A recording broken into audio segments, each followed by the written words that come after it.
esse ato moral ele só é válido verdadeiramente criticável ou elogiável se ele for voluntário, se ele for feito por alguém que tem total possibilidade de decisão.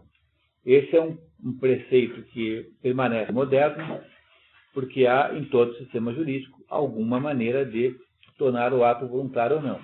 Há alguns países em que o modo como você vê isso é muito diferente. Nos Estados Unidos, o crime de morte é considerado voluntário desde qualquer idade.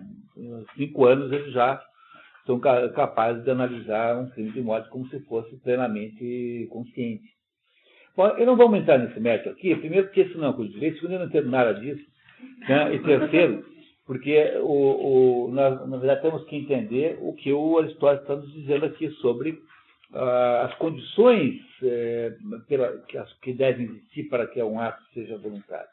Então, o que ele começa a dizer aqui logo de cara é que existem certas circunstâncias da vida em que essa voluntariedade é um pouco duvidosa, que é o ato feito sob coação.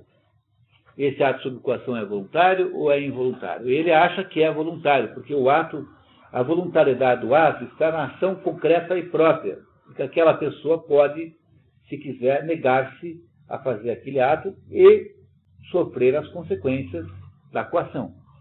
Mas ela tomou a decisão de fazer aquilo. Agora, ele não está, obviamente, aqui querendo ser uma penal, dizendo quanto é que uma pessoa assim pode ter a sua culpa atenuada, digamos. Ele não está analisando isso.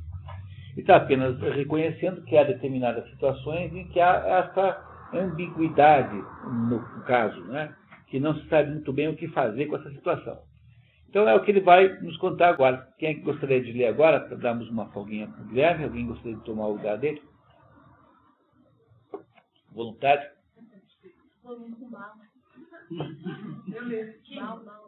leio um pouco. Então, Helene, tá certo. Vamos lá. Quando você quiser desistir, é só avisar. Que tipo de ações, então, devem ser classificadas como compulsórias? Empregado tem uma qualificação, talvez esse termo se aplicasse a qualquer caso em que a causa da ação está encerrada, em coisas externas ao agente e em que o agente em nada contribui. Mas quando ações, não obstante intrinsecamente involuntárias são, em dadas circunstâncias, deliberadamente eleitas de preferência a uma dada alternativa, e quando sua origem reside no agente, deve-se declarar que essas ações são intrinsecamente involuntárias, mas circunstancialmente voluntárias e preferíveis à alternativa. Então, são intrinsecamente involuntárias, mas são circunstancialmente voluntárias. É nada mais nada menos do que a condição humana de acordo com a Ilíada. A Ilíada é para dizer para você só isso. Que os deuses lá em cima do Olimpo é que fazem acontecer toda aquela confusão lá embaixo, a começar pela própria festa. A festa que deu origem a toda a história é a festa do casamento da Tétis com o pai do Aquiles, né? que foi a tal da confusão que começou, que não foi convidada a discórdia, e aí a discórdia, para se vingar daquele desaforo, é que arma aquela confusão toda do concurso de beleza de Misses, que acaba gerando o prêmio para o Paris da mão da Helena. Então, a Ilíada está aí para nos dizer que tudo aquilo que aconteceu entre gregos e troianos foi armado do Olimpo, e, no entanto, as ações que gregos e troianos fizeram eram ações humanas. Então, é como se ele estivesse nos dizendo aqui, pessoal, que a maior parte das ações humanas são assim, de certo modo. Quer dizer, elas são, no fundo, ações voluntárias, devem ser, portanto, dignas de elogio ou de lástima, né? ou de repúdio, mas elas, ao mesmo tempo, não são 100% controladas pelos seres humanos. Como se houvesse elementos de coação externa que sempre estivessem presentes. Esse é o conceito de condição humana para um grego, que é o que está na Ilíada. A Ilíada é isso. A Ilíada é essa ideia central que aquela obra traz.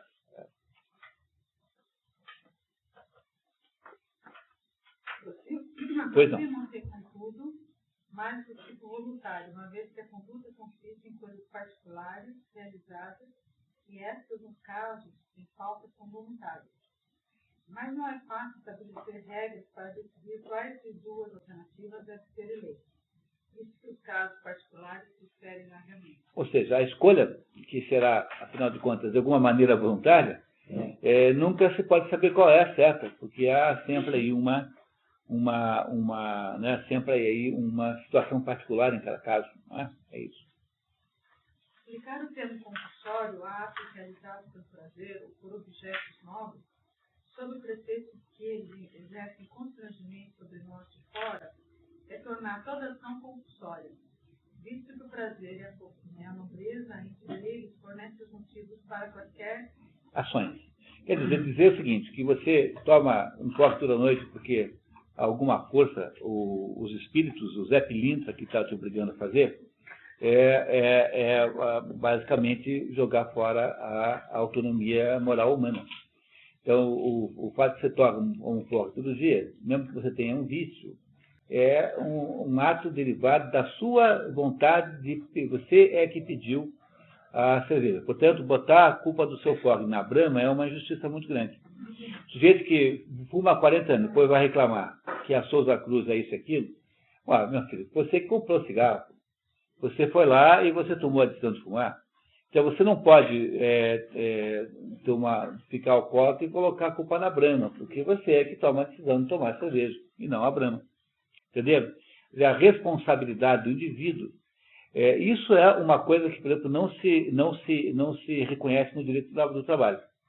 No direito do trabalho no Brasil é uma situação como se o fulano que é empregado fosse um débil mental completo, uma criança tutelada e que não tivesse nenhuma responsabilidade no contrato.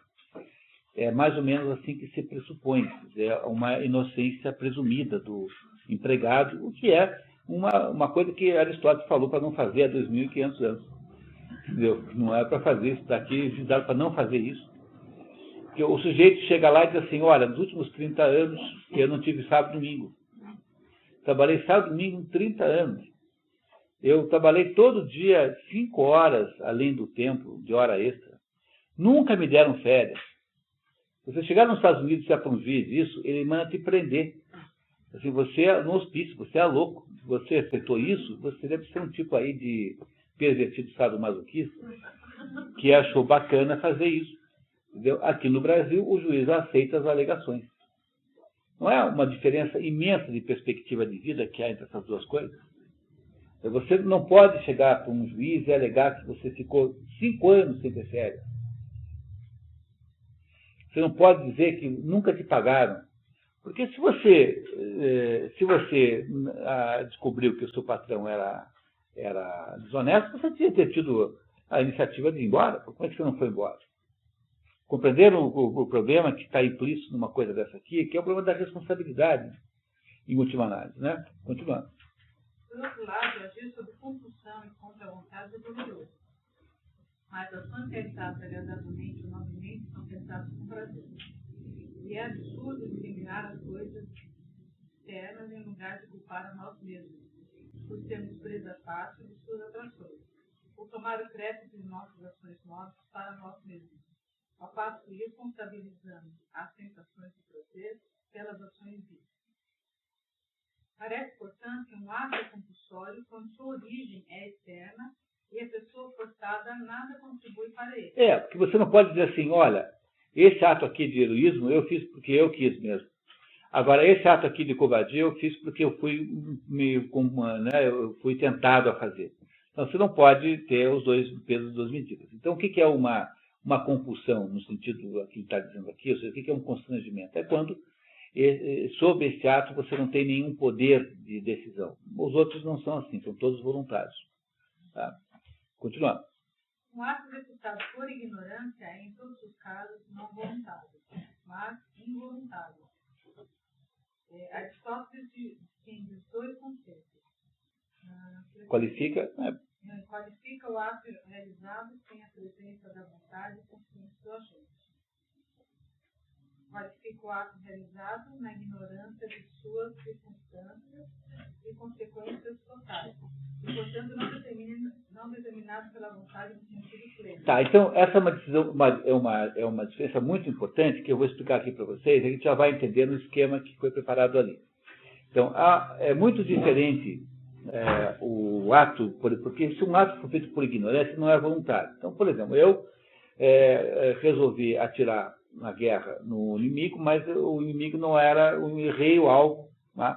Aquele fulano que eu matei é o fogo amigo, né? Matei o outro que era meu amigo. Eu não quis fazer isso, mas matei.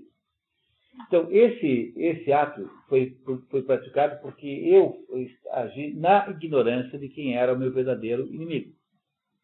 Não é isso?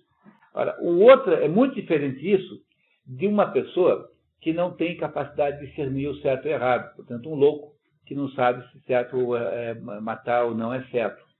Então, esse louco age por ignorância plena, por ignorância genérica.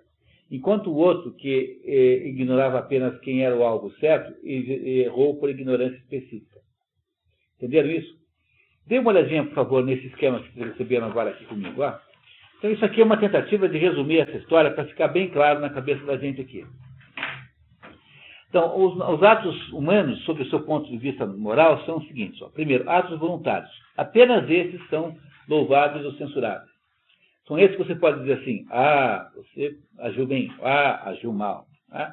Então, que tipos de atos voluntários são esses? Há os plenamente voluntários com toda a possibilidade de escolha, que seria o ato voluntário, digamos, perfeito, normal. No entanto, há um segundo tipo de ato voluntário que é misto, lembra? Que é o ato não voluntário, que é o ato coercitivo. O ato coercitivo, ele é circunstancialmente voluntário e, na essência, são circunstancialmente voluntários e, na essência, não voluntários. Então, estes atos aqui têm essa conotação mista, por isso é que eles dizem respeito às duas categorias. Depois você tem um ato não voluntário que é feito por ignorância.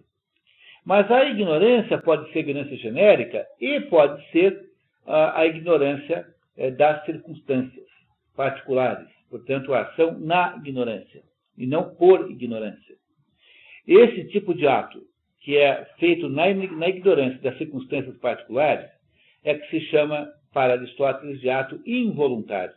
Então, a diferença desse não voluntário para involuntário é essa. Os atos involuntários merecem perdão, mas podem ser agravados por negligência ou responsabilidade. Quais são as possibilidades de ignorância que conduzem esses atos involuntários? São aquelas 6 que estão lá embaixo. Primeiro, a ignorância do agente. Essa nunca dá certo, porque não cabe, né? Essa ignorância não dá certo, porque ninguém tem o direito de se enganar a respeito de si mesmo, né? Porque não funciona. Então, essa não tem cabimento. Bom, o segundo é ter a ignorância sobre o ato que foi feito. Você contou e não sabia que era segredo. Você ignorava a natureza do ato. Esse é um tipo de ignorância que é involuntária. Segundo, você ignorava a coisa. Você confundiu o amigo com o inimigo. Você deu o tiro no sujeito errado. Terceiro, a ignorância do instrumento. Você usou uma bala real em vez de uma bala de festim.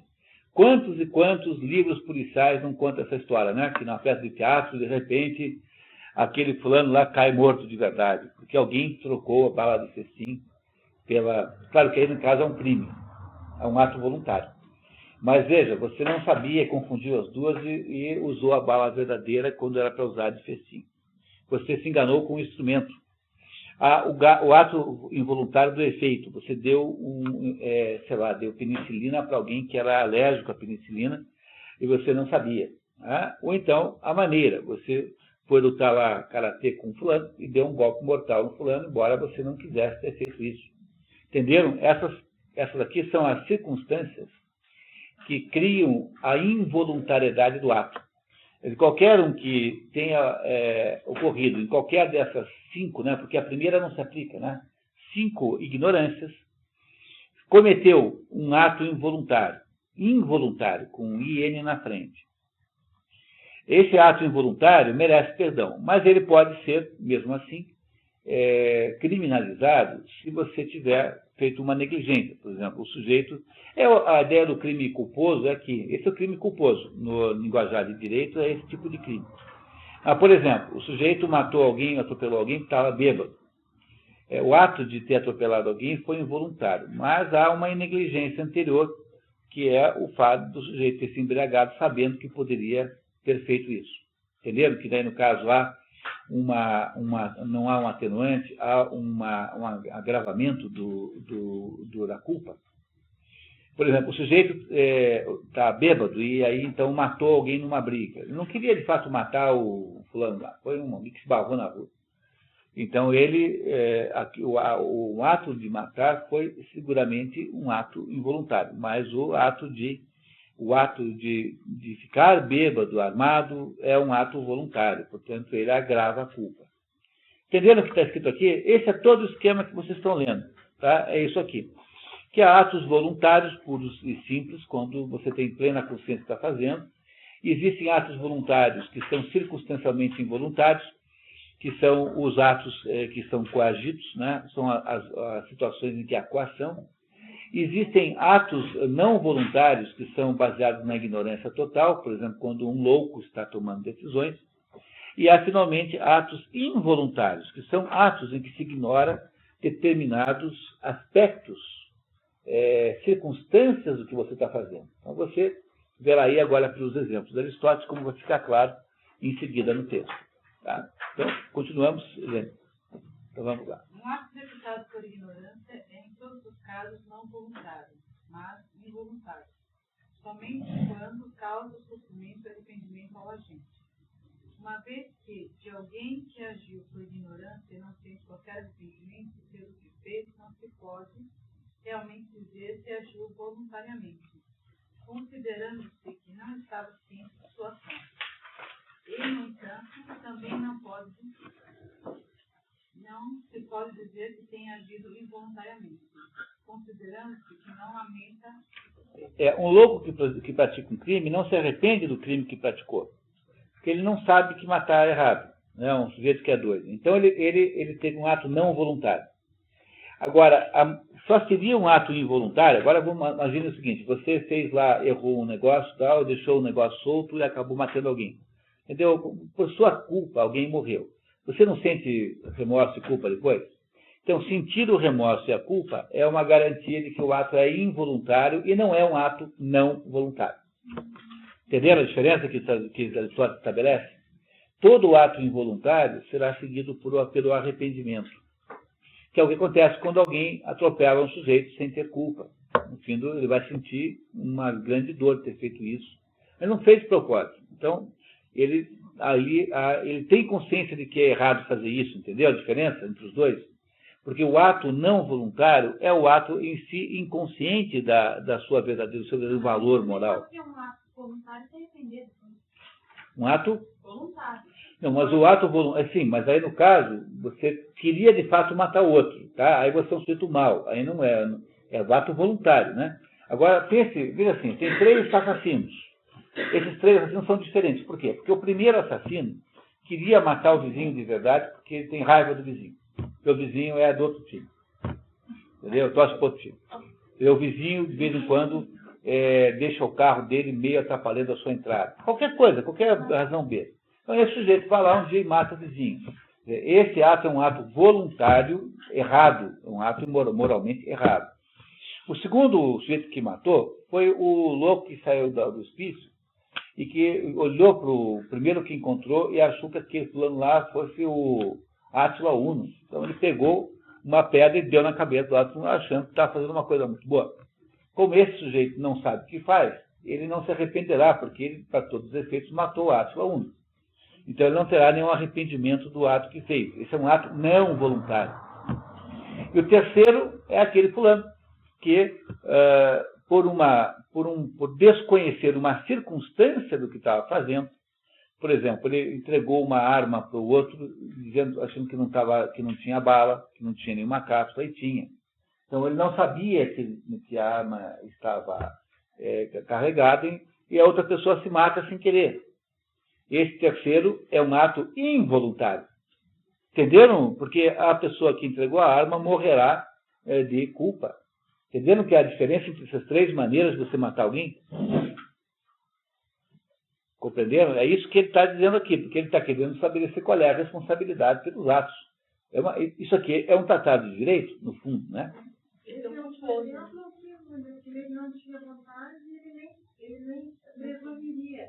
A diferença do culpa, ele não tinha vontade, mas ele, como um homem prudente, deveria ter previsto. Ele foi negligente. Então aí você tem um agravante. Quer dizer, aquela culpa está, a culpa, né, no primeiro caso, há dolo. No primeiro caso, há dolo. No segundo caso, não há dolo nem culpa, porque o sujeito não sabe o que faz. E no terceiro caso, há culpa, mas essa culpa é agravada eventualmente por uma negligência. Porque você poderia ter olhado, né? Você foi irresponsável. É o caso do pai deixar uma arma e a criança... Isso mesmo. É o caso do motorista bêbado. Tá? O motorista não é negligente, ele é irresponsável, é outra coisa. Ele faz um ato anterior, que é um ato que inconsequente, né? Do qual ele não vê as consequências, não antecipa as consequências, devia antecipar. É o caso de quem deixa uma determinada máquina funcionando de um certo modo que permite que alguém se machuque.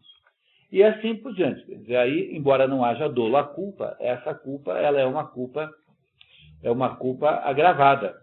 Pelo quê? Porque há aí alguma coisa que agrava. Entenderam o que ele está querendo dizer? É uma teoria de direito isso aqui, não é isso? Tá? Então é isso que ele está explicando agora, em outras palavras, que eu acabei de resumir para você. Então a gente ganha alguma velocidade agora na leitura do texto de Aristóteles. Atos realizados por ignorância, portanto, se enquadram em duas classes. Se o agente se arrepende do ato, pensamos que ele agiu involuntariamente. Se ele não se arrepende dele, a fim de caracterizar a distinção, podemos chamá-lo de agente não voluntário. Já exposto que o caso é distinto, convém que lhe atribuamos um nome especial. Então ele faz a diferença de não e in para justamente fazer essa diferença entre esses dois, né? Que um se arrepende, outro não. Né? Agir por, através devido à ignorância, contudo parece ser diferente de agir na ignorância. Pois quando o homem está embriagado, ou tomado por um excesso de raiva, não se pense que suas ações são realizadas devido à ignorância, mas devido a uma ou outra das condições mencionadas. Embora ele realmente haja inconscientemente, a saber, na ignorância. Ora, é verdadeiro que todos os homens maus são ignorantes, do que devem fazer e do que devem se abster de fazer. E que esse erro é a causa da injustiça do vício em geral. Mas essa é uma ignorância genérica e não das circunstâncias, tá? É diferente, tá? Mas o termo involuntário, efetivamente, não se aplica a uma ação na qual o agente é ignorante dos seus verdadeiros interesses.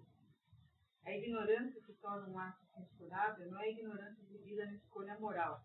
Essa ignorância constitui vício.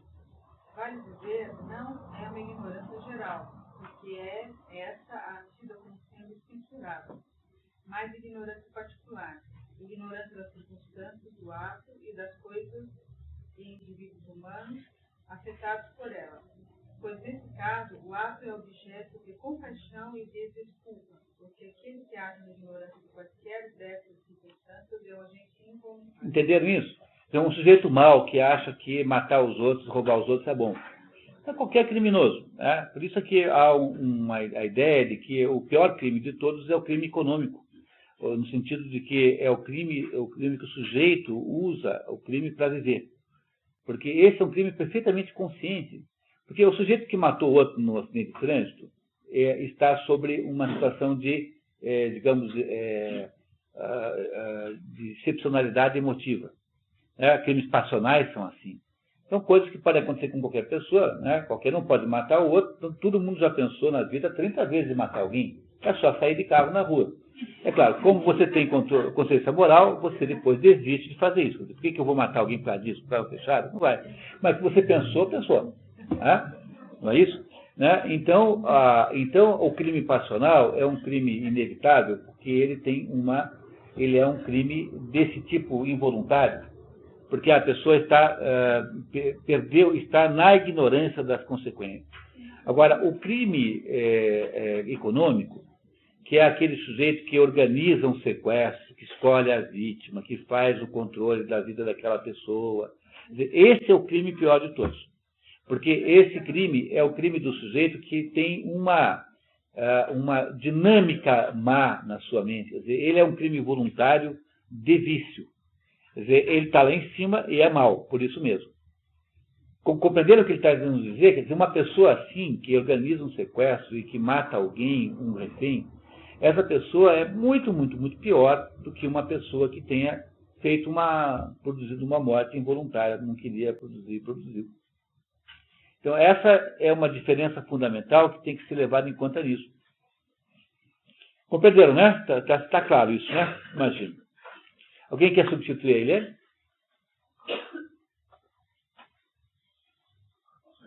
Ailton, muito obrigado, né?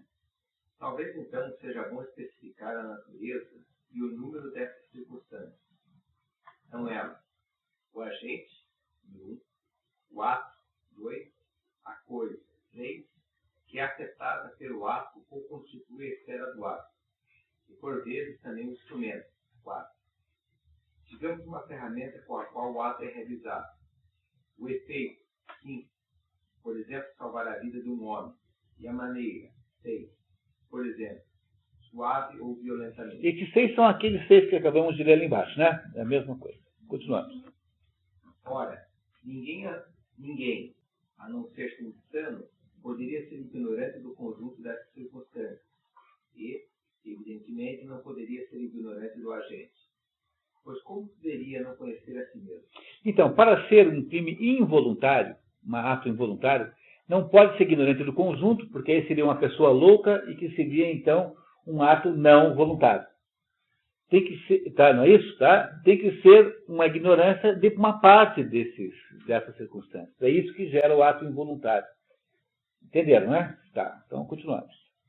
Mas um indivíduo pode ser ignorante do que está fazendo, como, por exemplo, quando as pessoas dizem escapou, enquanto eles estavam falando, ou eles não estavam cientes de que o assunto era segredo.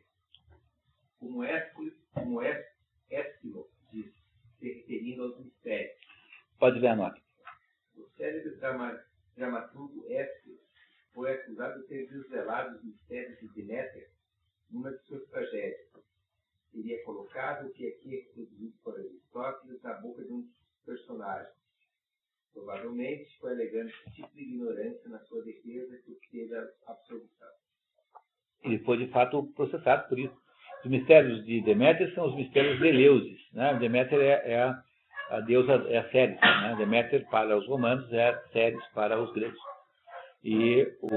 Desculpe, o contrário, né? A Ceres é a deusa do trigo, né? Da agricultura, né? De onde vem a palavra cereal, mas basicamente do trigo, mais do que qualquer outra coisa, que é o cereal, digamos, mais nobre de todos é o trigo. Agora haja outros, né? Então, às vezes acontece isso. O René Guénon foi acusado no livro O Rei do Mundo de contar segredos. Tanto é que os professores hindus do René Guénon brigaram com ele, romperam com ele por causa desse livro.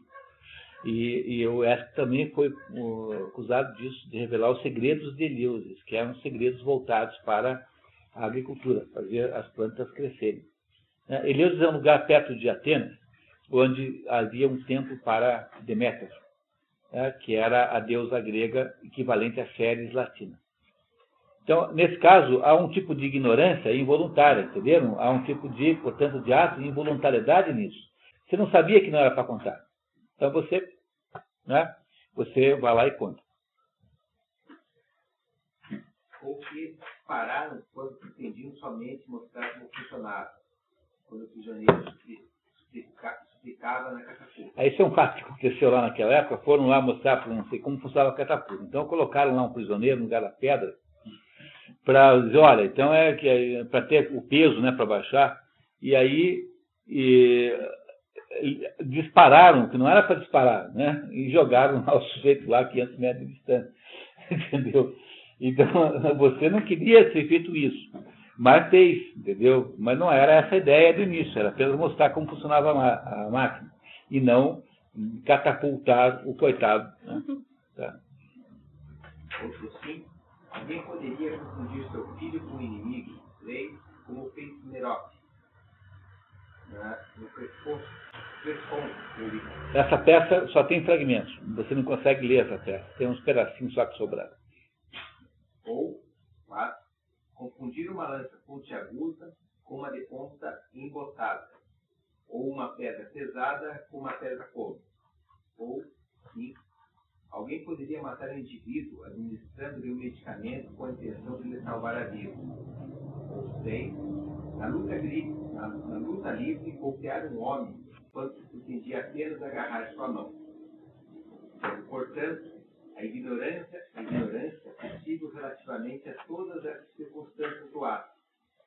Aquele que tem agido na ignorância de qualquer uma delas é considerado como tendo agido involuntariamente, e, especialmente assim, se é ignorante das mais importantes delas, e as mais importantes circunstâncias parece ser a natureza do próprio ato e o efeito que ele produzirá.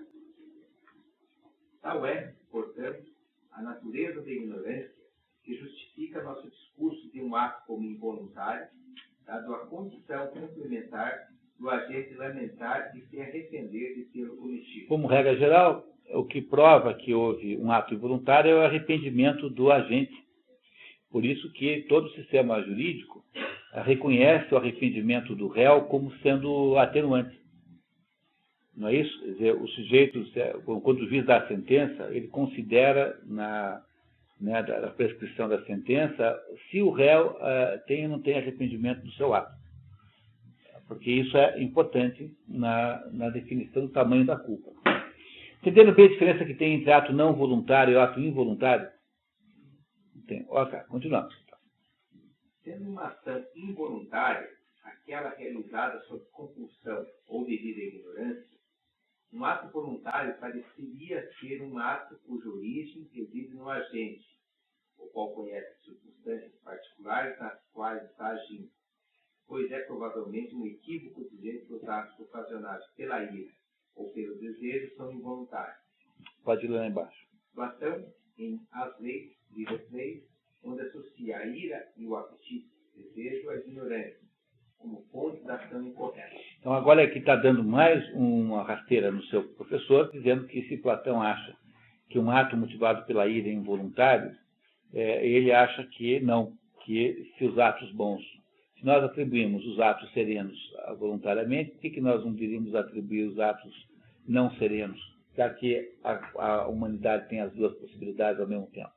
Então, ele não aceita atribuir a um ato motivado pelo ódio, por exemplo, uma característica de involuntariedade. É um ato voluntário como os outros quaisquer. Em primeiro lugar, isso nos impediria de nos referir a quaisquer dos animais inferiores atuando voluntariamente ou a crianças também.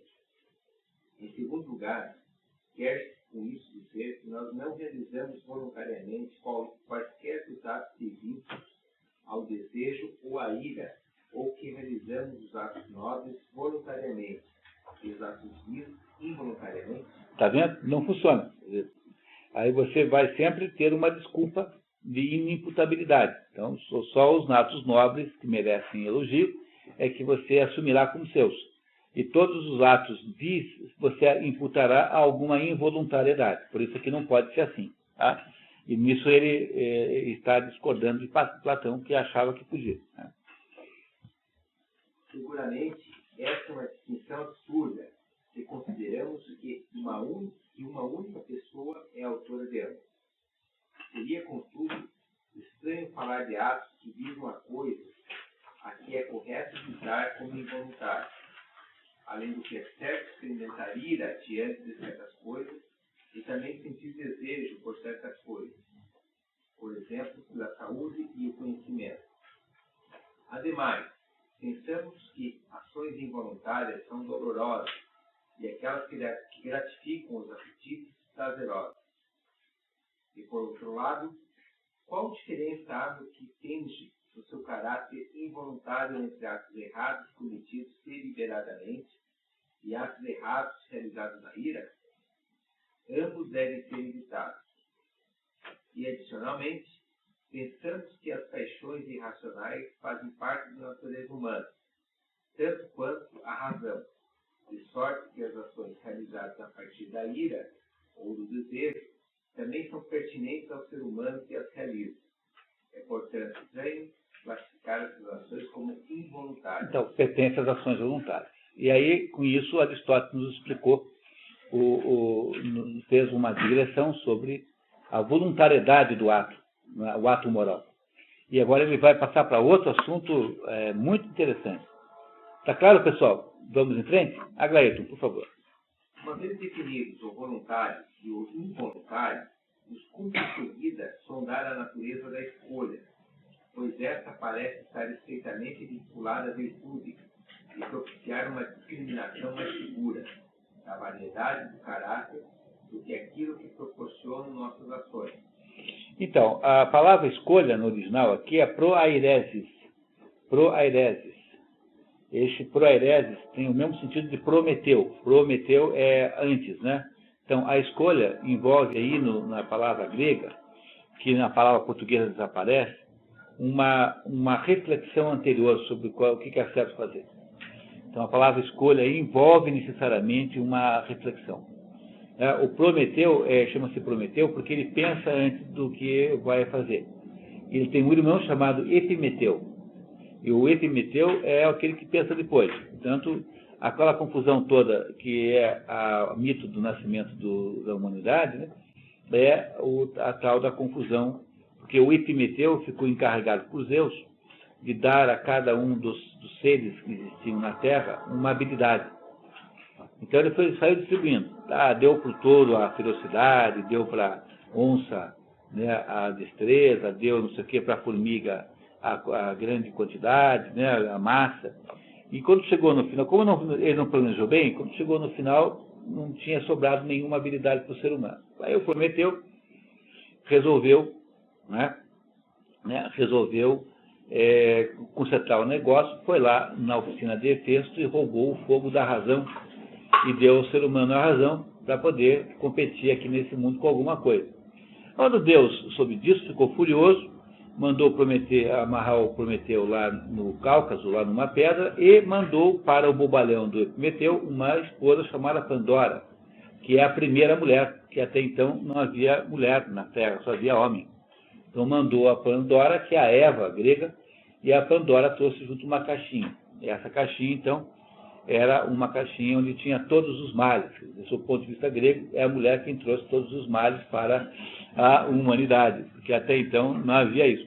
E a Pandora abre a caixinha, e da caixinha saem todas as desgraças que não se consegue mais depois botar de volta. Então, a caixa de Pandora. Né? Entendeu? Essa história do mito grego está na Teogonia. Na Teogonia está no programa de expedições. Não me lembro que altura do ano aí, mais ou menos, nós vamos ter lá a Teogonia, para tentar entender como é que os gregos desenharam, né? Perto do Gênesis, tem o Gênesis, que é o desenho cristão, e a Teogonia, que é o desenho mitológico grego. Está lá no programa de expedições. Mas a ideia de escolha em grego, a palavra grega, tem essa ideia de pensar antes, quer dizer, refletir sobre o que é certo. Tá? Só para saber isso que é importante, tá?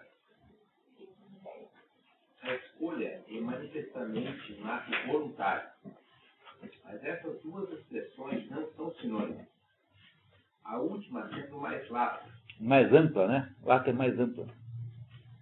Crianças e os animais inferiores são capazes de ação voluntária, mas não de escolha.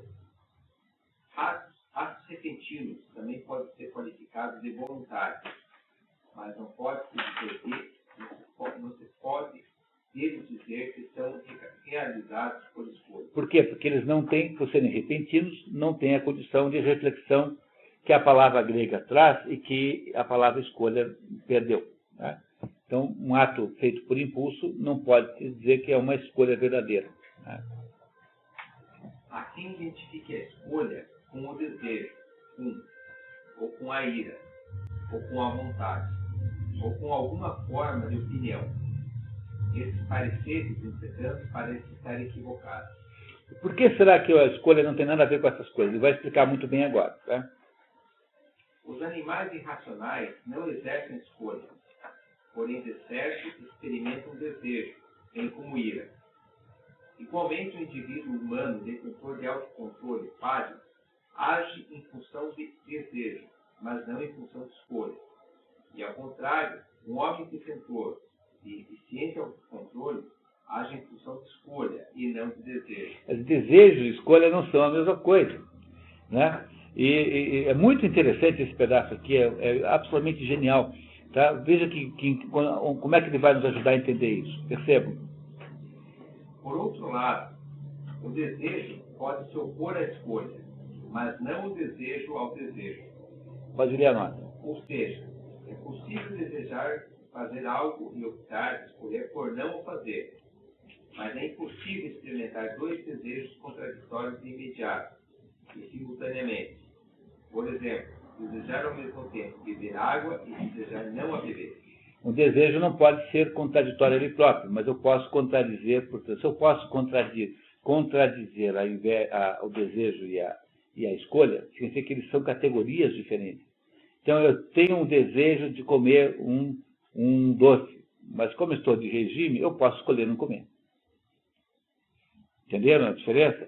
É que a escolha refere-se a uma opção real, concreta, verdadeira, aqui e agora, enquanto que o desejo refere-se a uma orientação futura, uma espécie de sonho, uma espécie de desejo mesmo. É isso que é diferente, quer ver? Olha só que interessante. Ademais, o desejo se relaciona com o prazeroso e com o doloroso, enquanto a escolha com nenhum dos dois. Menos ainda se identifica a escolha com a ira. Atos realizados a partir da ira parecem bem longe de serem realizados segundo uma escolha deliberada. Muito pelo contrário, são atos impulsivos, onde não houve nenhuma escolha. E a escolha não é certamente uma vontade, embora pareça intimamente aparentada. A escolha não pode ter por objeto impossibilidade. Se um homem dissesse que escolheu algo impossível, seria dado como um insano. Mas é possível que aspiremos, tenhamos vontade de, a coisas impossíveis. Por exemplo, a imortalidade.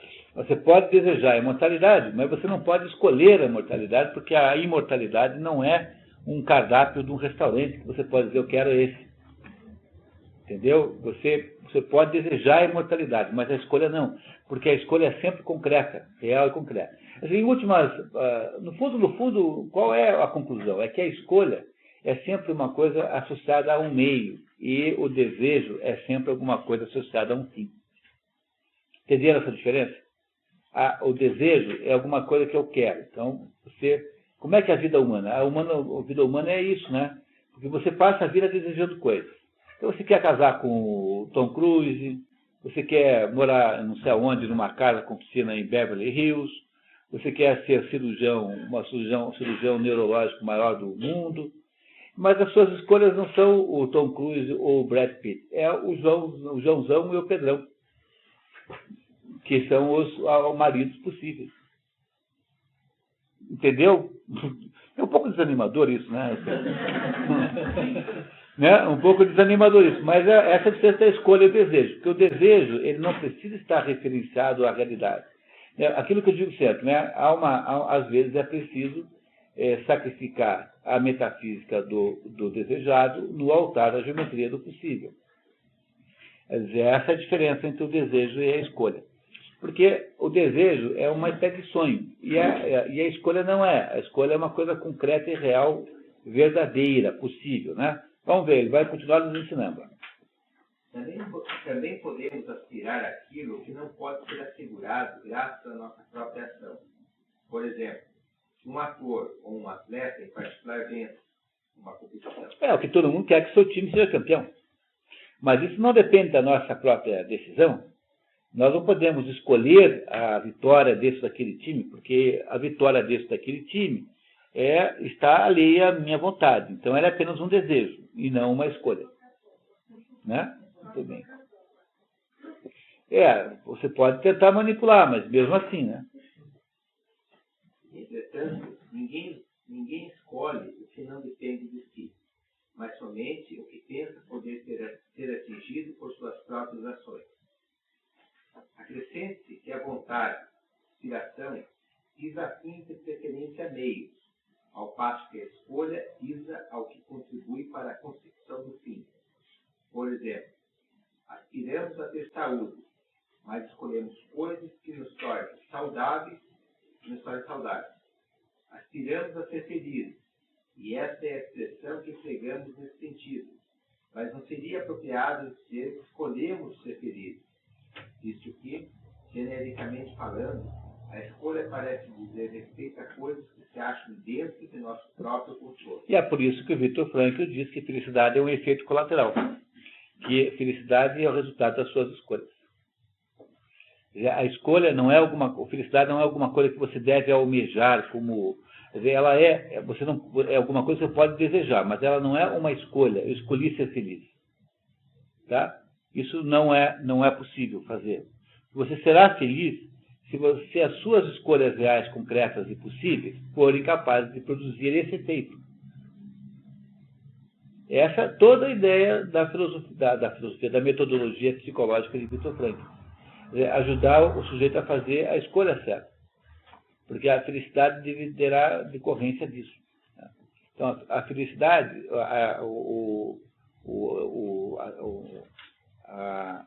não é isso, o objetivo final, o desejo que você, no fundo, está exercendo aí, é alguma coisa que orienta a vida, mas a vida é feita de concretudes reais, de escolhas verdadeiras e concretas que vão uma atrás da outra. Não é isso? Tá? É o que eu estou nos contando aqui. Tá? Tampouco pode a escolha ser opinião. Parece que qualquer coisa pode ser matéria de opinião. Formamos opinião sobre o que é eterno, o impossível, tanto quanto sobre o que está no âmbito de nosso poder. Ademais, distinguimos a opinião por sua verdade ou falsidade. Não por ser boa ou má, ao passo que a escolha é distinguida, ao contrário, por ser boa ou má. É, portanto, provável que ninguém realmente identifique a escolha como uma opinião em geral. Você pode escolher alguma coisa completamente diferente do que a opinião geral diga. Mas tampouco é idêntica a alguma opinião particular, pois é nossa escolha do bem ou do mal que determina nosso caráter, e não nossa opinião acerca do bem e do mal. Então, você tem um bom caráter na medida que você toma ações de bom caráter. Não porque você tem uma opinião sobre o bom e o mal serem como é que devia ser o bom caráter. Então, a escolha, que é o ato moral real, concreto, é ele que faz o seu próprio caráter, e não as suas opiniões. Novamente, aqui estamos no reinado, né, do reino da realidade concreta e objetiva. E a opinião não. A opinião é um mundo, né, difuso, né? A gente não sabe se acredita nela ou não. E escolhemos tomar ou evitar alguma coisa boa ou má, mas opinamos sobre o que uma coisa é, ou para quem é proveitosa, ou como é assim. Não formamos exatamente uma opinião quanto a tomar ou evitar uma coisa. E a escolha é louvada por estar relacionada ao objeto certo, e não por estar corretamente relacionada a ele. Isso aqui está, desculpe, essa tradução aqui está medonha e incompreensível. Eu fui pesquisar nos outros livros, né? Então eu vou fazer uma mudança na tradução para ficar legível, esse pedacinho. Então vamos lá, mudem aí, por favor. E a escolha é mais louvada por estar relacionada ao objeto certo. Em vez de não, ponha do que? Por estar corretamente relacionada com ele. A escolha é mais louvada por estar relacionada ao objeto certo do que por estar corretamente relacionada com ele. Quer dizer, a escolha, estando na direção certa, está bom. Tá? Enquanto que a opinião deveria ser igual à verdade. Entenderam a diferença? E só é compreensível se a gente muda a tradução. A escolha é mais louvada por estar na direção do objeto certo do que a opinião. Tá? Enquanto a opinião, pode continuar agora. Enquanto a opinião, por estar verdadeiramente relacionada ao seu objeto. Então, a opinião é assim. Né? do que é feita a Lua. Se eu digo que a Lua é feita de queijo, eu estou completamente errado. A minha opinião sobre o modo como a Lua é feita é errada. Entendeu? Então, a opinião é verdadeira na medida em que ela é veraz, né? Em que ela corresponde aos fatos. Mas a escolha não. A escolha não precisa ser veraz, ela precisa estar ligada com o que é certo. E não necessariamente a veracidade, porque ela é circunstancialmente muito complexa. Entenderam a diferença dessas duas coisas? Que a escolha não é igual à opinião? Só dá para entender se a gente mudar. Entenderam o que eu mudei aqui? Como está ilegível, não dá para entender. Tá? Então, continuamos. E nós elegemos, escolhemos, somente coisas que sabemos absolutamente serem boas, ao passo que opinamos sobre coisas que, de modo algum, conhecemos com absoluta certeza. Tampouco parecem ser as mesmas pessoas excelentes na escolha e na formação de opiniões, uma vez que parece que alguns indivíduos formam as melhores opiniões e, no entanto, escolhem as coisas erradas em função do vício. É o padre que tem casos com as paroquianas. Entendeu? Tá? Compreenderam? Que as escolhas do padre são ruins, embora a opinião dele seja boa. Então, ele, quando vai na missa dizer que tem que ter uma vida tal, está falando certo. Mas a escolha não é equivalente àquilo que ele diz. Entenderam como pode ser diferente? Logo, a escolha não é igual à opinião. A escolha precedida ou acompanhada pela formação de opinião é aqui irrelevante, porque não constitui o ponto que estamos considerando, que é, nomeadamente, se a escolha é idêntica a alguma forma de opinião. O que gênero de coisa e o que caracteriza a escolha, já que não é ela nenhuma das coisas acima mencionadas, é evidente que ela pertence ao gênero da ação voluntária, mas nem todo ato voluntário é escolhido. Talvez a possamos definir como ação voluntária precedida por deliberação, posto que a escolha envolve o raciocínio e certo processo mental. De fato, a prévia deliberação parece sugerida pelo próprio termo. Pode ler embaixo. Ou seja, proeresis e proeriton significa primordial e especificamente prévia escolha ou desígnio premeditado. O Prometeu, né? Eu tinha explicado para vocês isso, né? Porque, veja, um ato voluntário pode ser um ato assim de impulso. Então, eu pego e pulo quando vejo uma cobra. Sei lá, tá? Não é isso? Mas esse não é um ato que envolveu uma escolha. Ele foi um ato meio assim, né? Imposto pelo impulso. Então, para poder ser um ato voluntário, a escolha poder pertencer ao ato voluntário também tem que ser meditada antes. Então, há uma deliberação que antecede a escolha, que é o próximo assunto que ele vai nos ensinar. O qual denota alguma coisa escolhida antes de outras coisas. Que é o Prometeu, que pensa antes de fazer, diferentemente do Epimeteu, que é o sujeito que vai fazendo sem pensar. Né? Não é isso? Tá? Então, continuamos. Alguém quer render o Agaíto? Agaíto, continua. Vamos lá. Quanto à deliberação, deliberam as pessoas sobretudo? São todas as coisas objetos possíveis de deliberação? Ou será a deliberação impossível no que tange algumas coisas? A expressão objeto de deliberação, presumivelmente, não devia ser tomada abrangendo coisas que um tolo ou um insano poderiam deliberar, mas indicando o que um indivíduo sensato deliberaria. Daí mais uma afirmação axiomática. Você não vai partir do pressuposto sobre o que uma pessoa delibera. Vai pegar aquilo que as pessoas normais deliberam. Porque senão você nunca para de ir para trás. Então tem que partir de pressupostos que são axiomas. Então isso é a base da filosofia aristotélica. Reparem, que é impossível encontrar um filósofo moderno, salvo uma meia dúzia de exceções, que escreva desse jeito. Contando para você. Está conversando com você e fazendo a sua mente desenvolver um raciocínio filosófico. Não é isso? Quer dizer, isso é a marca do grande filósofo. aquele que está lidando com o problema de um modo gradual, inteligente, que está construindo uma abordagem na sua cabeça, e não um sujeito que criou meia dúzia de palavras estranhas e fala delas como se todo mundo soubesse o que elas significam, como é o caso da maioria dos filósofos modernos, né? Que são insuportavelmente chatos. Né? Por exemplo, os filósofos ingleses são insuportáveis. Os filósofos alemães são absolutamente confusos, com exceção de 3 ou 4 gênios, tá?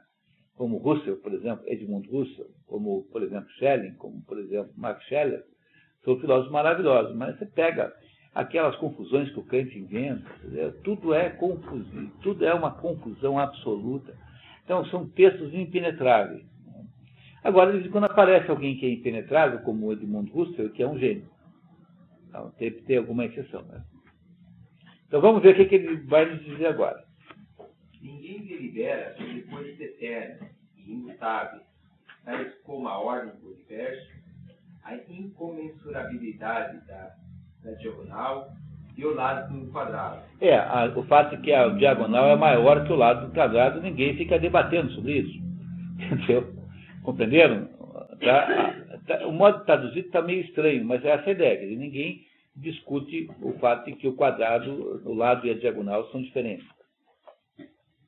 Tão pouco sobre coisas mutáveis, mas que obedecem a um processo regular determinado pela necessidade ou pela natureza, ou por alguma outra coisa, a saber, fenômenos como os solstícios e o nascer do sol, nem também a respeito de ocorrências irregulares, tais como secas e chuvas. Igualmente, não deliberam sobre os produtos do acaso, como descobrir um tesouro escondido. Nada disso é objeto de debate, né, de decisão humana. É isso que ele quer dizer. Debate pode ser no sentido de estudar as causas, mas não é para você decidir. Será que amanhã vai nascer o sol ou não vai? Entendeu o que ele está dizendo? Será que amanhã vai amanhecer ou não vai? Isso não é um processo de decisão humana, não está à altura da humanidade fazer isso, né? A razão pela qual não deliberamos sobre essas coisas é que nenhuma delas pode ser produzida por nossa ação. Entenderam isso? Nós não deliberamos, não decidimos aquilo que a nossa ação não pode produzir. Portanto, deliberar sobre a vida humana é alguma coisa que a gente devia pensar bem. Essa é uma razão pela qual é ilegítimo defender a não pena de morte, por exemplo. Tá? Bom, continuamos. Deliberamos sobre coisas que estão sob o nosso controle e que são atingíveis pela ação, as quais são, efetivamente, as únicas coisas que ainda restam para serem consideradas, já que a natureza, a necessidade e o acaso, com a adição da inteligência e o agir humano em geral, esgotam o elenco geralmente aceito de causa. Quais são as causas que podem fazer alguma coisa existir? A natureza, a necessidade, por exemplo, uma coisa que implica numa outra necessariamente. Se você quebrar um ovo, vai ter sujeira no chão. O acaso, coisas que acontecem sem você programar, e a ação humana. São essas 4 causas possíveis. Veja que Aristóteles não está falando aqui de Deus, né? Porque ele pressupõe que Deus seja alguma coisa que é pressuposto do sistema. Quer dizer, Deus é pressuposto, ele não discute Deus. Deus é obrigatório, não é possível não existir Deus. Porque como seria possível que o mundo existisse se não houvesse uma causa inicial? Então ele já pressupôs que Deus existe e não está discutindo Deus concretamente. Então ele diz que, aqui ele está dizendo isso, né? Que as 4 causas possíveis são a natureza em si própria, a necessidade. O que é necessidade? É quando uma coisa obrigatoriamente produz outra. Tá? Implica noutra, não tem jeito. Então, uma coisa é consequência natural de outra. O acaso, que é quando acontece sem que a gente saiba por quê. E, por último, a ação humana organizada. Então, alguém que construiu essa casa queria fazer uma casa aqui. São essas as 4 causas. Então, o ser humano só tem acesso à deliberação sobre as coisas que ele pode mudar, ou seja, ações que são suscetíveis de terem causas humanas, que não são todas. Ele coloca com a adição da inteligência. O acaso não... Com a adição da inteligência, quer dizer, além do acaso, da necessidade da natureza, adiciona-se a inteligência ao agir humano, que é a 4ª causa. Tá? Mas não deliberamos tampouco, sobre os assuntos humanos, a não admitir exceções. Por exemplo, nenhum lacedemônio, que são os espartanos, delibera sobre a melhor forma de governo para a Sítia. Qualquer conjunto particular de homens delibera a respeito das coisas realizáveis por suas próprias ações. Quer dizer, o fato de que nós temos acesso a deliberar sobre coisas humanas não quer dizer que essa potência de deliberação seja universal, porque você não manda na casa do vizinho. Então, você delibera apenas na sua casa sobre de que modo que é que se frita os ovos, se é de um jeito, com a cabeça por baixo, de cima para lado. Então, o modo como fritar ovo, só você decide na sua casa só. O vizinho terá outra ideia sobre isso. Não é isso? Tá? Entendeu? Quer dizer, mesmo assim, mesmo que nós só possamos deliberar sobre coisas às quais temos acesso como agente, mesmo assim, esse poder de deliberação é limitado. Ademais, não há espaço para a deliberação sobre matérias plenamente definidas, completamente formuladas como ciência. Não é o caso da ortografia, uma vez que não alimentamos dúvida quanto a como uma palavra deva ser soletrada. Você não tem direito de deliberar se a letra A escreve como escreve hoje, ou se vai escrever com um rabinho para cada lado. Isso já está convencionado que é assim. Tá? Pronto. Deliberamos sobre coisas nas quais a nossa ação opera, mas não produz sempre os mesmos resultados, o que constitui exemplo das questões da medicina e dos negócios. E deliberamos sobre a navegação mais do que sobre o treinamento do atleta, uma vez que foi menos cabalmente reduzida a uma ciência, e de maneira análoga no que toca a outras atividades. Quer dizer que como já há uma forma de treinar um atleta, para os gregos, né? Enquanto a navegação é um assunto mais complexo, menos conhecido e menos normatizado, o método de treinamento de atletas é muito mais sistematizado. Então, quanto mais sistematizado menos você delibera, porque mais é natural que você faça conforme está determinado. Então, aqueles assuntos que não são tão sistematizados quanto a navegação podem sofrer maior especulação, portanto, podem ser decididos com mais amplitude. E deliberamos mais a respeito das artes do que a respeito da ciência, porque temos mais certeza acerca dela. Porque a ciência, aqui no sentido, por favor, entenda, né, que não é ciência no sentido moderno. Né? Por exemplo, o sujeito que há muito mais complexidade de decisões na poesia, por exemplo, do que na arte do marceneiro, que vai fazer essa mesa aqui. Entendeu? É essa a diferença. Então, quanto mais aberto for, maior é o potencial de deliberação. Quanto mais fechado for, menor. Quer dizer, nós não deliberamos de modo igual sobre todas as coisas. É uma gradação de poder de deliberação. A deliberação, portanto, é empregada em matérias que, embora sujeitas a regras que geralmente são para o bem, são incertas quanto aos seus resultados e consequências, ou nas quais resultados ou consequências são indeterminados, nas quais, como matéria importante, solicitamos a ajuda de outros no nosso deliberar, desconfiando de nossa própria capacidade de decisão. Além disso, não deliberamos acerca de fins, mas acerca de meios. O médico não delibera se irá curar seu paciente. Ele quer curar o paciente. Ele não fica dizendo assim, será que eu vou curar esse sujeito? Ou não? Então, o médico parte do pressuposto que o objetivo da sua profissão é curar as pessoas. Então, o fim não está em discussão. Está assim, será que eu dou uma aspirina? Ou será que eu dou lá não sei o quê? Ou será que eu faço uma operação plástica? Enfim. Claro que eu estou aqui dando exemplos absurdos, né? Mas, compreenderam? Então, você não delibera sobre o fim, delibera só sobre o meio. Quando o meio está muito bem estabelecido, porque é uma ciência muito claramente definida, então aí você não delibera mais. Você faz o que está escrito no livro. Entendeu? Vai lá. Então, por exemplo, um médico, quando vai operar um paciente, ele não fica assim, será que eu podia pensar numa técnica operatória em que eu vou operar pela orelha, porque aí não sei o que. Não, o médico diz assim, bom, ou a técnica operatória para esse assunto, que é recomendada pelos, né, o Surgeon General, É essa aqui. Pá. Então, o que faz o médico é fazer aquilo que está no livro. Por quê? Porque a arte da medicina tem um grau de desenvolvimento, de estabelecimento técnico que já é suficiente para isso. Agora, pense numa situação completamente contrária, pense numa situação em que você não tem a menor ideia de como é que faz, você vai ficar tentando isso aqui, a sua possibilidade de inventar soluções para uma outra situação qualquer é muito diferente. Não é? Isso é o que o Dr. House faz naquele programa. O que ele faz? Ele fica deliberando sobre coisas que aparentemente não deveria fazer. Não é essa essencialmente a atitude do Dr. House? Quer dizer, ele, de alguma maneira, está acima dos livros. É isso que o torna atraente, porque ele parece um médico liberto da necessidade de seguir uma determinada regra. Todos os outros querem seguir a regra, mas ele não segue, porque ele olha para o assunto de um patamar mais alto.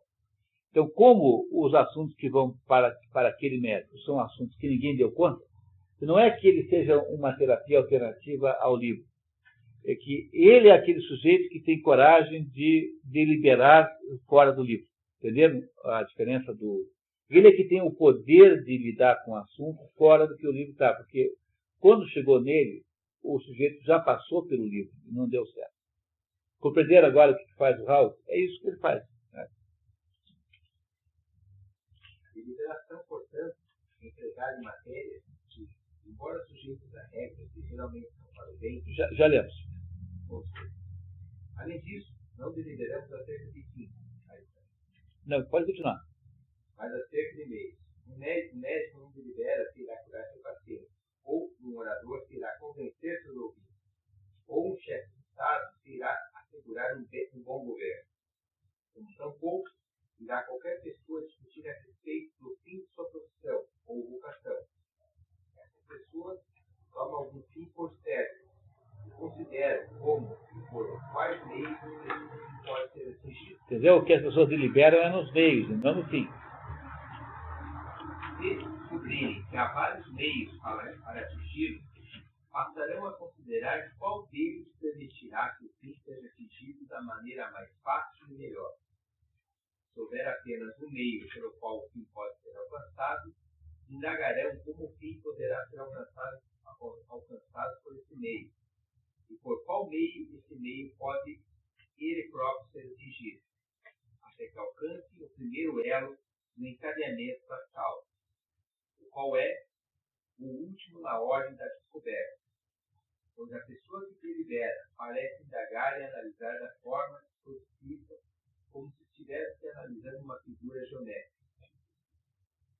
Aristóteles se refere ao método analítico. E ele mesmo inventou, que é o método filosófico dele, que está no Órgano, né, que é o outro livro. Com efeito, parece que ainda que nem toda investigação seja deliberação, como não é a investigação matemática. Toda deliberação é investigação. E a derradeira etapa da análise parece ser a primeira etapa da execução do projeto. Projeto, ou seja, a busca específica de cada um. Quer dizer, na medida em que você estudou o problema, agora você já pode escolher. Quer dizer, a deliberação antecede a decisão, a escolha. Falando em direito, as atividades do médico e do advogado sempre são atividades de direito. Não almejam o resultado. Pode exigir do médico, né, ele busca a cura, mas esse resultado não pode ser esperado. Não, assim, ele é desejado, mas ele não pode ser garantido. É muito diferente. Né? Então, no caso do direito, é um pouco diferente, porque no caso do direito você tem uma espécie de embate entre dois pontos de vista. Mas no caso médico não é assim. O médico tem como conflito com a doença, com aquele fenômeno patológico, que não é exatamente a mesma coisa, porque a doença, de certo modo, ela é passiva. Porque ela existe e ela irá ter o desenvolvimento que lhe for possível por natureza. Então, o médico tem uma capacidade de atacar isso por vários métodos. Mas, do outro lado, não. Porque aí, do outro lado, há uma espécie de opinião. que é o que há entre dois advogados. Então, a perspectiva de sucesso do médico é mais projetável, quer dizer, ela é mais previsível do que a perspectiva de sucesso do advogado. São diferentes os graus de conflito. O médico luta com a doença. Isso mesmo. E no caso do médico você não tem isso. Você tem um monstro passivo que tem um determinado curso, que é o que o médico ataca, mas tanto um quanto o outro partem do pressuposto que vão resolver o problema. Não é? Agora, o que é uma escola de medicina? É uma escola de meios. É uma escola em que você aprende determinadas metodologias de fazer o quê? De enfrentar uma ameaça chamada doença. Não é isso? Tá? A escola de direito, ela não é bem assim, porque no fundo, ela é uma escola de argumentação, uma escola de retórica. É isso que os advogados são retóricos. Eles aprendem, então, a convencer alguém. Né? No fundo, o que faz o advogado ter sucesso é o seu poder de convencer alguém. O médico tem sucesso na medida em que ele é capaz de desmanchar um determinado estado patológico que é ameaçador. Então, é muito diferente o modo como você forma um advogado, o modo como você forma um médico. Mas sempre é mais ou menos o meio, porque o que ele está dizendo aqui é que o sujeito que é piloto de avião, ele não entra no avião e diz assim, será que eu vou ou não vou levar esse pessoal para Nova York? Ele parte do pressuposto que é isso, que esse é o objetivo da sua existência. O que ele fará é subir pela cabeceira da pista esquerda ou da direita, conforme o vento esteja contra a favor. Ele irá subir, contornar uma nuvem de potencial de turbulência. Ele irá fazer uma porção de decisões, de escolhas, de natureza técnica, que ele aprendeu a fazer, para que aquele fim possa ser obtido. É isso que está aqui Aristóteles dizendo. Tá? Que, no fundo, as nossas escolhas são sempre sobre os meios. Porque seria muito estranho um advogado bastasse atender um cliente e não tivesse certeza se vai ou não vai obter a absolvição. O fim do advogado, a finalidade pela qual ele existe, é conseguir a vitória para o seu cliente. Mesmo que o cliente não tenha razão. Compreendeu que esse é o problema do advogado? O advogado tem a obrigação de defender mesmo o mais absurdamente sujeito mal que possa existir. Porque se o sujeito entra nessa história dizendo que não vai defender, ele está denegando a sua profissão, não pode. Tá? Quer dizer, o advogado tem a obrigação de defender o seu cliente. Ele não tem o poder de obter a absolvição, mas ele tem os meios de retórica, de argumentação, portanto, capazes de fazer a influência de um juiz. Então, o advogado se consegue produzir sucesso na medida que ele consegue influenciar outra pessoa. E o médico consegue obter sucesso na medida que ele consegue desativar um determinado estado patológico. São maneiras completamente diferentes de existir. Não é isso? Mas, em todos os dois casos, o fim está pré-estabelecido antes e não está em debate.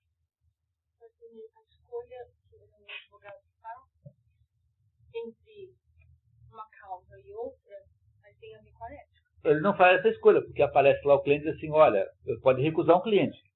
Sim, mas isso é muito diferente. Uma vez que ele aceitou o cliente, ele não pode, o que ele escolhe, na verdade, é o seguinte, o sujeito matou 35 pessoas. Bom, ele sabe, tem que alegar alguma coisa. Então a escolha que ele fará é a seguinte, bom, seu juiz, é o seguinte, ó, ele matou 35 pessoas porque, imagine, esses 35 eram sujeitos completamente calhordas. Olha aqui, ó. Um aqui é cocainômano, o outro é não sei o quê. Ou então, é diferente. Não, o meu cliente é louco.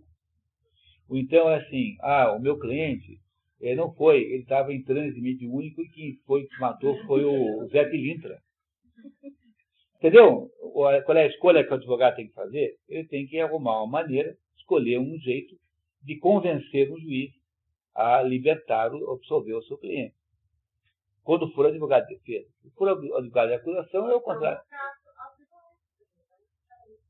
Então, mas isso não é um método, não é um meio, não é uma escolha que você faz? Então o que você faz, na verdade, é arrumar uma maneira de convencer o outro. Portanto, a arte do direito é a arte da retórica. O médico não consegue convencer o vírus a ir embora, entendeu? Meu filho, seguinte, o médico tem que encontrar uma maneira de fato, destruir aquele agente patológico. Então, ele tem que escolher o Tetrex 500 entre não sei o quê, contra a vancomicina. Então, o que o médico fará é escolher um antibiótico que ele achar mais adequado. Então, escolher um determinado tipo de dieta, ou um determinado tipo de intervenção cirúrgica. Então, o médico aprenderá a fazer escolhas para melhor conseguir o objetivo que não está em debate, que é salvar a vida do paciente.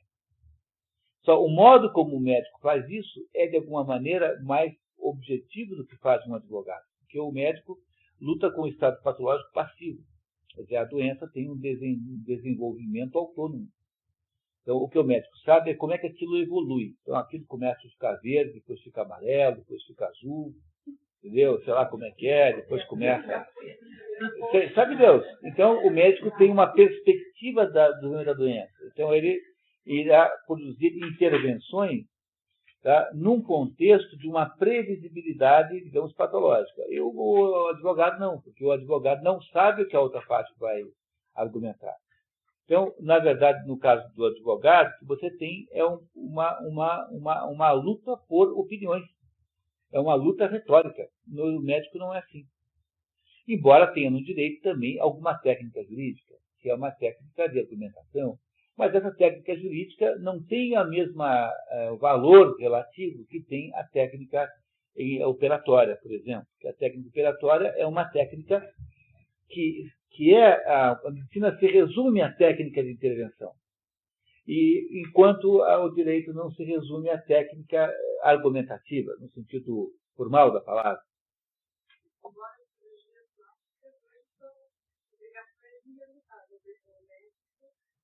Mas toda intervenção médica tem que ter resultado. Não, assim, no discurso dele, ele não pode justificar que os meios do resultado era almejado, ele tem que ser realizado. Mas assim, todas as doenças, muito mais que no cirurgia plástica, quando o sujeito vai lá e tem lá um câncer, igualzinho, ele vai lá para se salvar.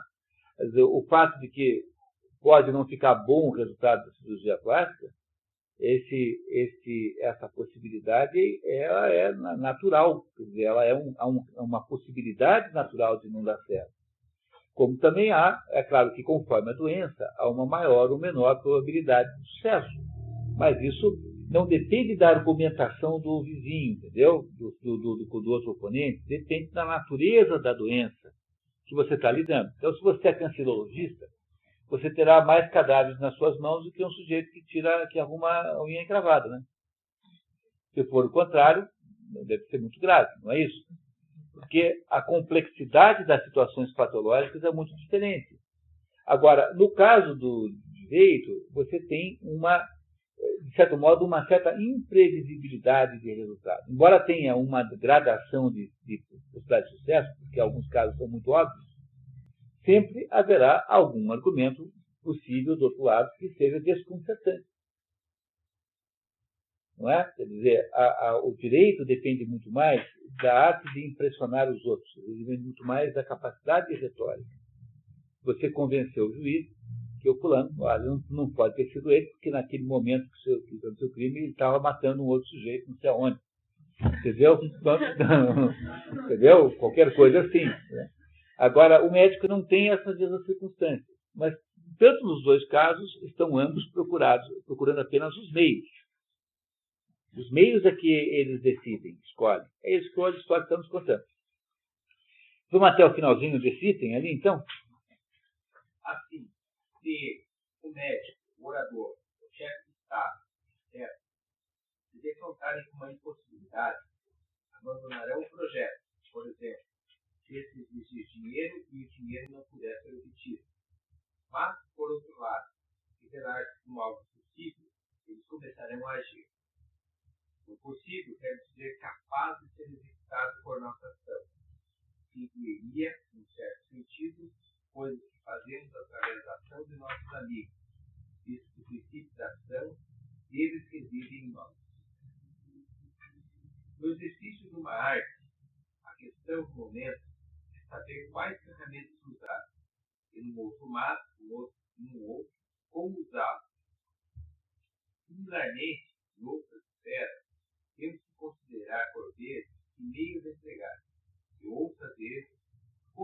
exatamente determinados meios devem ser empregados. Parece, portanto, como tem sido afirmado, que o ser humano é o princípio fundamento de suas ações. Origem, tá? Cabe a deliberação descobrir as ações a serem realizadas dentro da esfera do próprio poder do agente.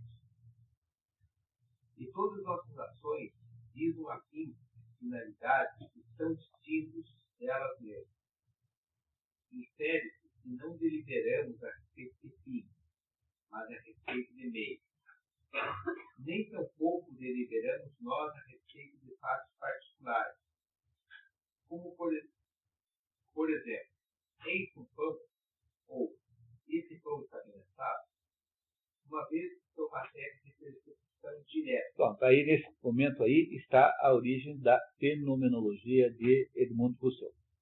Tá? Essa frase de Aristóteles é a origem da filosofia de Edmund Husserl, fenomenologia, que é a ideia de que há a ideia da percepção direta. Por favor, não confundam isso, né, com psicologismo. Não se trata de uma percepção psicológica, mais filosófica, mais conceitual. Essa frasezinha aqui é a origem da filosofia de Edmund Husserl, 2.500 anos depois. Então, algumas coisas você não precisa demonstrar. O fato que eu existo, o fato que vocês estão aí, é óbvio e indiscutível o fato que vocês estão aqui. Então, se eu fosse tentar demonstrar isso, eu passaria horas tentando fazer isso para tentar demonstrar uma obviedade, porque vocês de fato existem, estão aí. E é preciso partir de algumas coisas cuja percepção é direta e não intermediada pela nossa inteligência.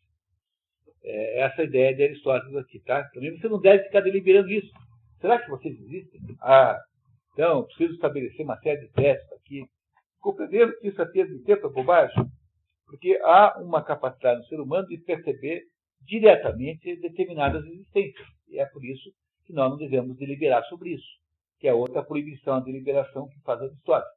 No fundo, nós deliberamos apenas a respeito de meios, mas não a respeito de fins ou de obviedades. Que a realidade não existe.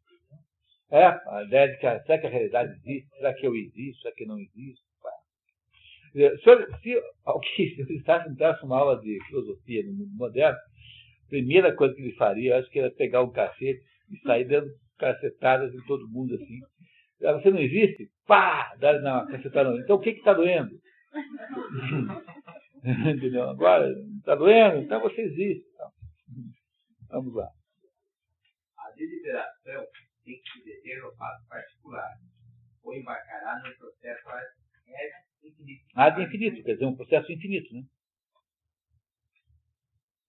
O objeto da deliberação e o objeto da escolha são o mesmo, uma ressalva de que, quando uma coisa é escolhida, já foi determinada, uma vez que é aquilo que foi predito como resultado da deliberação que constitui o objeto da escolha, pois todos, para o indagar como agirão, logo que trazem o princípio fundamento da ação de volta para si mesmo, e para a parte dominante de si mesmo. Que é a razão, tá? Que é a razão. O fato dominante não é a razão.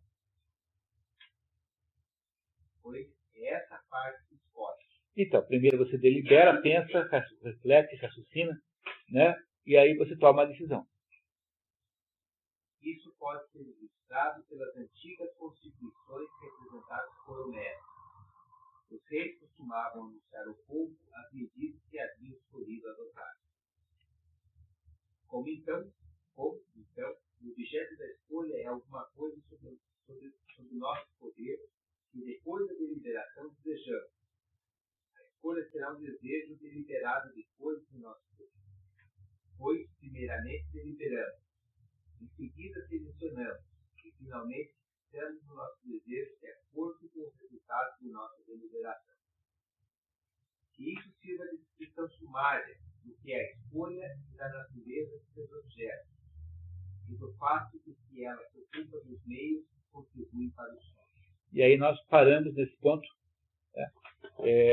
na nossa perseguição aqui do que Aristóteles quer nos mostrar sobre a natureza do comportamento humano. Então, não sei se vocês estão se dando conta, porque aqui você tem elementos de sociologia, elementos de direito, todas as ciências modernas aí estão mais ou menos alicerçadas aqui.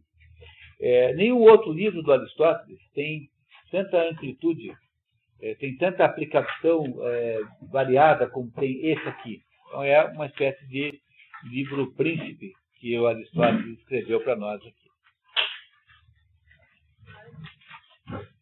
Então, daqui a 15 dias, nesse mesmo bate-local, continuamos essa conversa aqui. E até lá, né? Então, muito obrigado. Vamos até lá. Boa noite.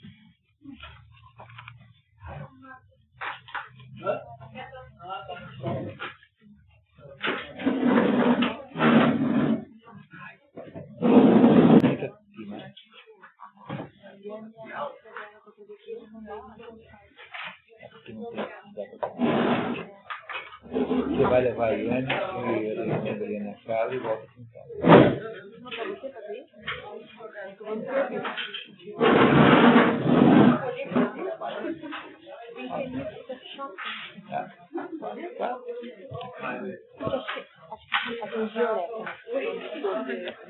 Ah, é? Pra tua ideia, depois eu te explico como que é.